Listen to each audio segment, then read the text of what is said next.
Nós também, principalmente em um dia que o mercado já acorda mais agitado, numa semana que o calendário econômico nos traz grandes emoções, numa super quarta, iremos comentar bastante, mas antes de falar de mercado, gostaríamos de conhecer você um pouco mais. Quem é você, Rafa, e o que você está aprontando no mercado financeiro? Maravilha. Para quem ainda, né, não me conhece, eu me chamo Rafael Anthony.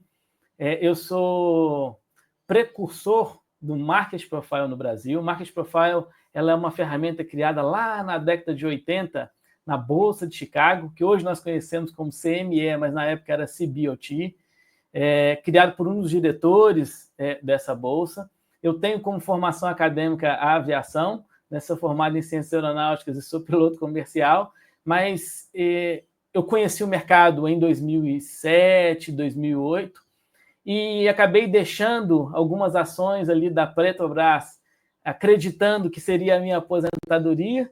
Quando deu 2014, 2015, eu acabei vendo, né, aquelas ações que eu tinha comprado a 40 e poucos reais caírem de maneira vertiginosamente e as ações estavam por volta de 7 ou 8 reais e eu tinha que fazer alguma coisa para reajustar essa necessidade, né? Então eu voltei para o mercado, conheci os contratos futuros de dólar e de índice, e como eu tinha, na época eu estava na aviação executiva, eu tinha bastante tempo livre, eu pude me embrenhar por todo esse cenário aí de mercado financeiro, vivenciar o dia a dia, e 3, 4 anos depois, o mercado acabou ficando muito maior do que a aviação para mim, e eu acabei fazendo essa transição de carreira, e usando essa ferramenta diferente chamada Market Profile, eu recebi o convite da Nelogica lá em 2017 para implementar essa ferramenta aqui no Brasil, tendo em vista que a gente só fazia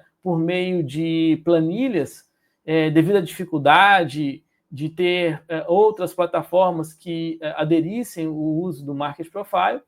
E aí estamos nós, né? Desde então, eu sempre fui muito tímido, sempre gostei de estar no background como professor, mas desde 2022 eu me vi na necessidade de aparecer um pouquinho e aos poucos estamos aí perdendo a vergonha, divulgando, né, a ferramenta para o maior número de pessoas possível, e esse conceitual de como e por que o mercado movimenta, usando a estrutura e a base de uma coisa que chamamos de auction market. Então, eu alinho a leitura da ferramenta, que é justamente entender essa montagem e desmontagem de posição institucional e fazer com que a nossa tomada de decisão aqui seja cada vez mais facilitada, sabendo se o mercado ele pode acelerar a sua movimentação ou enfraquecer essa movimentação direcional. Então, esse aí foi um pequetito resumo aí da minha trajetória lá, começando no mercado em 2007, voltando para o mercado em 2014, 2015, e desde então estamos aí firmes e fortes, cada vez mais apaixonados aí com esse mercado. Pô, se você é um sobrevivente de todos esses ciclos, você já merece um parabéns mais do que quintuplicado por toda essa trajetória. E aí, Rafa, quando a gente olha, então, para o mercado nos dias de hoje, nem vamos falar nessa semana, nem vamos falar do dia, vamos falar desses últimos ciclos, pandemia até aqui. O que mudou para você dentro do contrato de futuros? Você vê que é mais volatilidade, alavancagem, por que ele ficou tão mais desordeiro como era antes da pandemia? Maravilha, maravilha. O mercado, os ciclos que eu vivi foram importantíssimos para entender justamente essa conceituação e explicar de como o mercado se movimenta. Num primeiro momento, quando eu cheguei no mercado, eu assumi, né, o conteúdo de vários educacionais diferentes e eu acabei absorvendo a ideia de que existe muita manipulação no mercado, que certos institucionais colocavam o preço onde queriam, que as coisas movimentavam do jeito que existia como se fosse um preço justo, a ponto de existir grande manipulação no mercado. E aos poucos, e vivendo esses ciclos, eu fui entendendo que não é bem assim como se pinta, vamos dizer, né? E aos poucos, a gente vai absorvendo também esse novo conceito, que é entender o que acontece com relação ao volume, e aí eu comecei a separar um pouco essa questão do volume e liquidez. Então, de maneira básica, quando o mercado está confortável em negociar em certos níveis de preço, os próprios participantes começam a se expor passivamente ao mercado. Quer dizer, eles começam a colocar lotes grandes no book de ofertas, porque eles não estão preocupados com a própria volatilidade que vai acontecer, porque aquele apressamento que nós estamos tendo ali é confortável para ele negociar, então ele pode ser sim o market maker e o market taker, fazer as duas funções ali, ofertando essa liquidez ao mercado. Quando nós chegamos em situações ou regiões que trazem esse desconforto, nós vemos os participantes tirar essa liquidez e se protegerem. E aí, essa tirada de liquidez faz com que o mercado ele movimente um pouco mais ou muito mais para fazer com que outros participantes executem as suas necessidades pontuais. Quer ver um exemplo prático? Vamos supor que a gente tem um volume padrão, e esse volume ele realmente vem se sustentando a médio e longo prazo. O que muda são em dias de feriados nos Estados Unidos, né? Mas fora isso, a gente tem um volume X sendo trabalhado. Eu vou trazer um número aleatório aqui. Vamos botar que a gente tem um volume de 1 bilhão de reais sendo negociado todos os dias, e eu vou trazer essa referência no dólar. E aí, quando os participantes estão confortáveis naqueles níveis de preço, eles dão liquidez para o mercado, e vamos supor que eu vou fracionar esse 1 bilhão em horas. Então, vamos supor que a gente tem aí em cada hora de pregão aproximadamente 10 milhões, 15 milhões de reais negociados. Eu vou trazer isso para um número menor. E aí, se eu tenho 1 hora de pregão para negociar mais ou menos esses 15 milhões, se eu tenho um volume grande de contratos no book de ofertas, esses 15 milhões vai movimentar aproximadamente, vamos botar aí 10 pontos. Se eu tenho uma oferta de liquidez muito mais escassa, e aí isso acaba diminuindo ali no book de ofertas, eu tenho, às vezes, aí 50, 40, 30 contratos apenas, esses mesmos 15 milhões que vão negociar ao longo de 1 hora vai movimentar muito mais o mercado.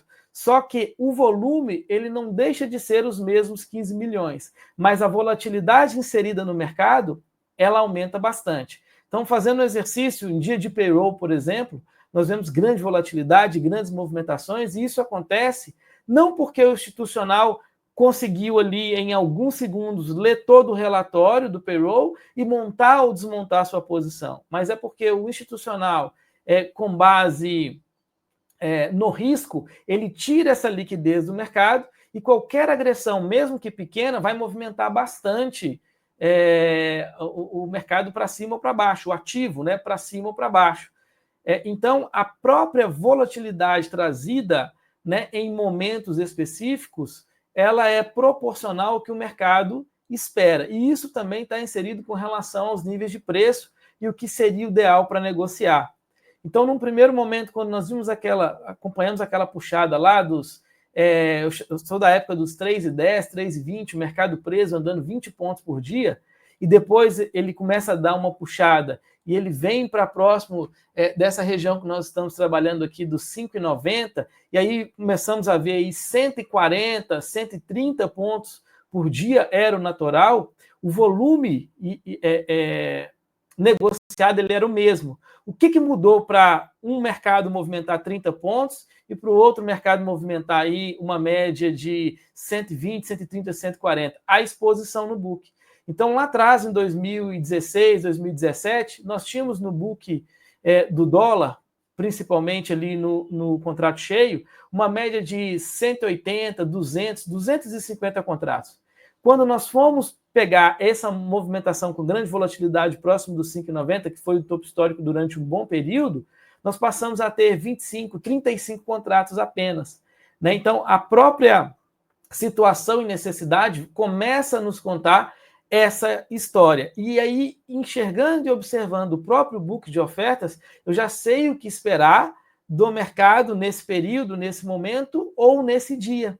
Né? Então, no momento atual, o que eu começo a ver? A recuperação dos participantes aceitarem a ofertar essa liquidez e logo, né, nós podemos ver um achatamento da movimentação direcional desses ativos, ou desse ativo, no caso do dólar, principalmente chegando em pontos-chave.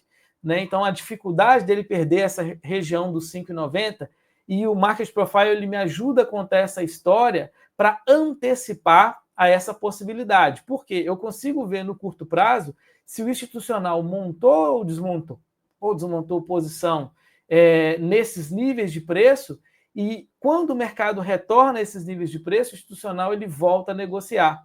E aí ele pode formar um colchão e não deixar o mercado passar mais, e esse colchão ele é feito e formado justamente pela oferta de liquidez. Então, ao longo do tempo, eu vou enxergando essa facilidade ou dificuldade do institucional aceitar o que o mercado nos traz, e é isso que eu começo a ver abaixo dos 5,90. Então, quanto mais força a barra abaixo desse cenário macro dos 5,90, o institucional aceita negociar, ele começa a ofertar uma liquidez maior, e isso faz com que quem tenha uma necessidade vendedora, ele consiga executar essa necessidade no curto espaço de tempo, e o mercado tem dificuldade de evoluir ou avançar de maneira acelerada. Né? Então, nesse curto prazo, nos últimos pregões, ou até nas últimas semanas, o que eu percebo é essa dificuldade dele se sustentar abaixo da região dos 5,90, e a gente vai dançando conforme a música. Eu gosto de falar isso, né? A gente vai dançando conforme a música para não quebrar muito essa expectativa de alvo e também desenvolvimento direcional. Então, as fases que nós vamos vivendo, elas vão sendo referenciadas justamente em cima dessa demanda e essa necessidade pontual institucional, e quão confortável eles estão em ofertar essa liquidez para o mercado. E aí, nos níveis que nós estamos, a cautela é importante, principalmente num cenário baixista, porque nós precisamos desse gatilho externo para ajudar ele romper esses níveis e voltar a trabalhar um mercado mais confortável, institucional, aceitar negociar em níveis mais baixos.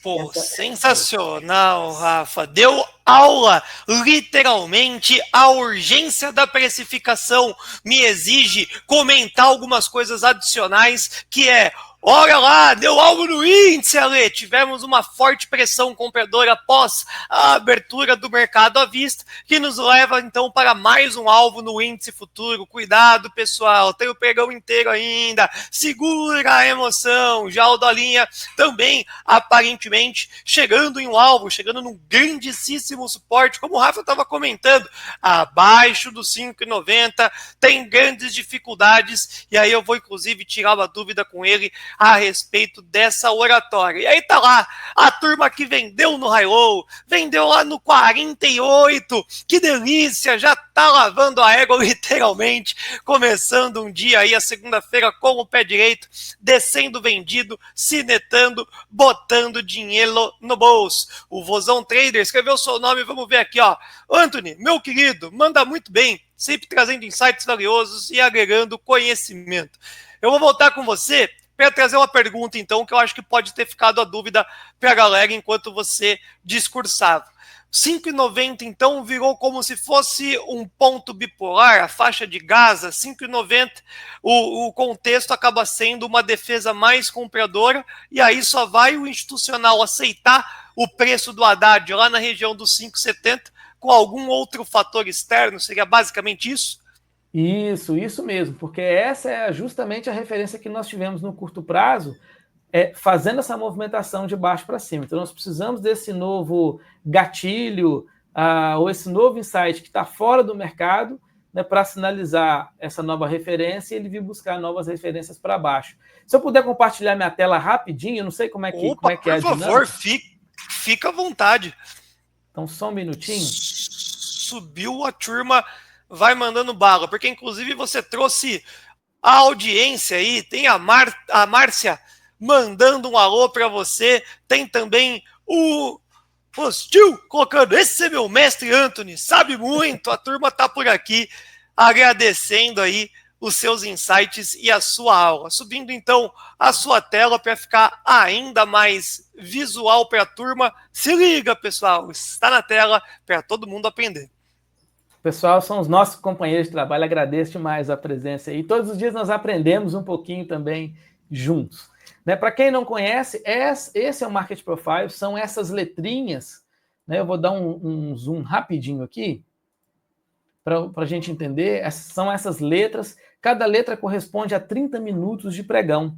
Por isso que a gente consegue entender a necessidade de montagem e desmontagem de posição institucional, porque quando nós temos um acúmulo grande de letras, quer dizer que nós ficamos presos nesses níveis de preço ou aproximados ali durante horas e horas e horas. Então, tanto o comprador e o vendedor aceitaram negociar, chegando num consenso de um preço ideal e composto. Então, na prática, no curto prazo, nós fizemos uma movimentação, estou tirando um pouquinho o zoom só para a gente entender esse cenário.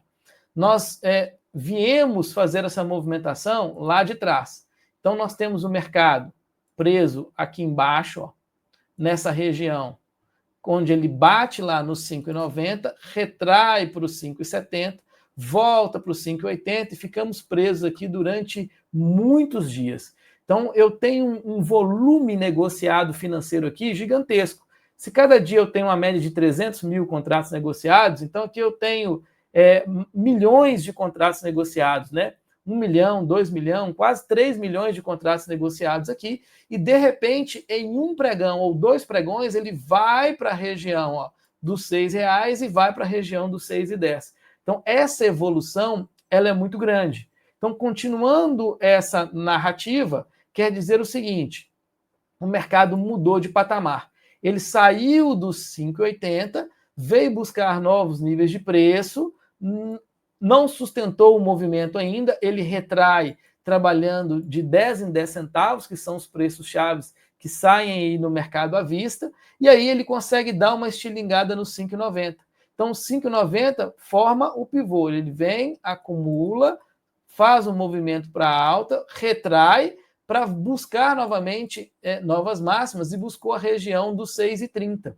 Então, ele fica trabalhando essa região dos 6,30 e, no curto prazo, o suporte que nós temos aqui é o 5,90. Logo, quando ele vem perder essa região dos 6,30, não se sustenta, vem para os 6,20, não se sustenta, começa a trabalhar abaixo dos 6,10 e ganha uma força vendedora que aconteceu na semana passada, então ele perde esses níveis de preço que também são de acumulação, e nós temos institucional aqui negociando por longos dias. Então eu tenho aqui a média de 1 milhão e 500 mil contratos aproximadamente no cheio.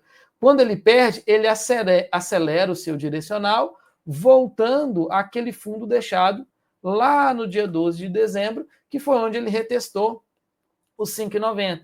Então, nós já esperávamos que ele poderia continuar um direcional, mas começar a enfraquecer esse direcional baixista. Então, lá na quinta e na sexta-feira, ele me deixa esses pregões. Então, eu tenho uma referência de resistência, isso aqui também é uma referência de resistência, e na sexta ele faz um cenário de acumulação. E eu preciso de uma definição de potencial abertura para entender se ele volta a fazer esse movimento para baixo ou se ele faz um potencial movimento de retração. Então, quando nós vemos alguns dos pares hoje, e eu particularmente não trabalho com DXY, porque quando a gente pega o DXY, nós vemos lá o euro e outros ativos que trazem uma contextualização não tão direta com o nosso real. Eu gosto de trabalhar com o MXN, principalmente alinhado a essa questão da abertura, e eu vejo o MXN hoje fortemente trabalhando num cenário de alta. Eu já contextualizo uma abertura de alta, e o que ele deixa no último pregão para contar uma história de curto prazo? Eu consigo ver que esses níveis de preço se tornam uma potencial, um potencial suporte, e quanto mais ele evolui, mais ele vai chegando próximo da acumulação anterior, que é onde nós temos essa barriga de acumulação institucional.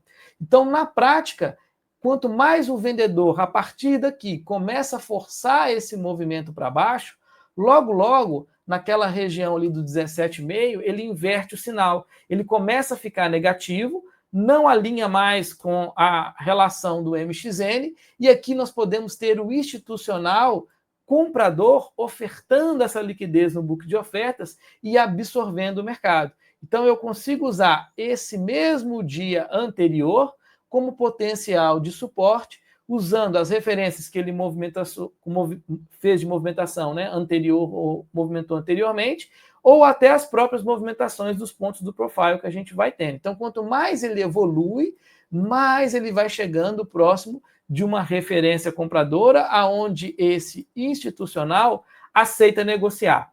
Se esse institucional não chegar no book de ofertas, nós podemos ter um movimento acelerado. O que é? Quer dizer que existe uma demanda vendedora, o comprador não está ali no book de ofertas e o vendedor acelera o movimento e ele vem acumular abaixo dessas mínimas. E aí, qual que é a próxima referência que nós temos de curto prazo abaixo desses 5,90? Então, voltando aqui rapidinho os estudos, ó. Se ele veio daqui para dos 5,80 com um pregão só, já trabalhar acima dos 5,90, nós temos essa mesma referência prática de curto prazo. Deixa eu ver se eu consigo diminuir um pouquinho mais. Eu não consigo. Nós temos essa mesma referência prática de curto prazo para nos contar uma história. Então, eu vou traçar uma linha aqui, ó, rapidinho, para a gente entender o cenário de movimentação de curto prazo. Quando eu venho aqui para trás, ó, o final da acumulação é a mínima deixada lá no dia 12, que foi aproximadamente a mínima deixada também, ó, no dia de sexta-feira. Então, ele precisa perder isso. Ele perdendo esse nível de preço, ele acelera de novo no 5,80, e por nós termos grande acumulação lá atrás, antes de chegar no 5,80, nós temos o institucional com montagem de posição nesses níveis de preço, e aí nós temos mais uma parada. Então, nós vamos trabalhando sempre essas características de montagem e desmontagem de posição institucional para entender aonde o mercado pode fazer essas movimentações aceleradas ou não, e a gente vai dançando conforme a música. Então, eu acho que nós podemos ficar presos acima dessa região aqui dos 5,90 aproximadamente até na quarta-feira, né? Na verdade, quarta para quinta, onde nós vamos ter realmente já praticamente precificado esse aumento dos juros aqui em 1% e a manutenção dos juros lá nos Estados Unidos. Lembrando que nós estamos chegando próximo do fim do contrato de dólar futuro e logo nós temos um diferencial de juros. Então, para o contrato à vista chegar na região dos 5,90, o futuro tem que chegar hoje no 5,905,5. Então, nós vamos usando também essas referências de potencial parada, porque ele vai marcando o que é o apressamento no futuro, correspondendo ou correlacionando no à vista, ou comercial, ou spot, porque é lá que a gente está tendo essa referência dos jornais e etc. Então, sempre atentos com relação a isso, principalmente quando ele ganhar essa força e chegar próximo da região dos 5,80. Então, sempre calcular esse diferencial, porque é o à vista que vai ser o suporte aqui, não o futuro, e a gente vai dançando aí conforme a música. Então, acredito que eu consegui mostrar um pouquinho sobre o profile e todo esse cenário que a gente está movimentando aí no macro. Se deixar, eu vou falando sem parar. Não, você não só conseguiu mostrar a dança, mas mostrou toda a orquestra e visualmente deixa muito bom, viu, Rafa? Para a gente poder, inclusive, entender, né, o contexto dos pontos, das regiões de preço, aonde realmente o grande player tem o interesse. E aí você fala, né, onde você comenta ali de contar a história, a gente aqui popularmente coloca onde tem rasgada, e aí a gente gera essa memória de preço, por isso que a gente tem grandes oscilações nesse patamar de preço. E coincidência ou não, sorte ou competência, a mínima do dia é praticamente encostada nesses 17,5 que você nos pontuou. Então é mais um conhecimento agregado para que a gente possa trazer por aqui. Pessoal, não deixem de seguir o Rafa Anthony, tá aí o arroba dele também. É Instagram esse daí, Rafa? É o Instagram, eu movimento mais o meu canalzinho do YouTube, o Instagram eu movimento pouco, mas eu comecei a ficar sem vergonha e dividir um pouco aí do meu dia a dia com os meus amigos, né? Então, sejam todos muito bem-vindos no YouTube, no Instagram, vai ser um prazer enorme estarmos juntos e conversarmos, e sempre que eu puder, eu vou estar aqui também te acompanhando, e o meu pessoal aqui também junto comigo, né? Sensacional, Rafa. Uma primeira apresentação, já vou deixar naturalmente a porta aberta para você voltar, e até mesmo uma semana mais leve para a gente poder estender o nosso bate-papo e colocar o racional. A galera gostou, viu? Tem aqui quem veio. Vamos trazer, ó, o Leonardo, também famoso na nossa audiência, que a gente canta a sua música, viu, Léo? Grande mestre Anthony, bom dia, abrilhantando a live nesse momento. O Marcelo, membro aqui do nosso canal, muito interessante, vai pesquisar e já comentou ali em cima que também estava te seguindo. O Carlos gostou bastante, e aí o Denilson coloca também uma baita de uma explicação. Realmente, você abrilhantou, deu uma aula, e eu te abro um espaço para um destaque final e já deixo o convite para a gente se estender em uma próxima apresentação. Eu agradeço demais a oportunidade de falar um pouquinho sobre essa poderosa ferramenta. Peço para vocês terem um pouquinho de paciência com esse mercado. Nós queremos ganhar bastante dinheiro, mas tem dias que, às vezes, ele não traz essa oportunidade. Então, se a gente conseguir manter um padrão, né, de trabalho a médio e longo prazo, isso vai fazer toda a diferença, né, nas nossas vidas. É o conselho que eu dou. O mercado, para mim, é a melhor coisa do mundo, e espero estar aqui novamente em breve. Obrigadão mais uma vez pela oportunidade. Vamos que vamos, pessoal. Eu que agradeço. Ainda durante o dia de hoje, subiremos esse corte extraordinário para quem não pôde acompanhar ao vivo. Forte audiência, obrigado pela companhia de vocês. E eu vou finalizar agradecendo. Você falou uma palavra muito boa, Nelógica. Nós temos novidade por lá e é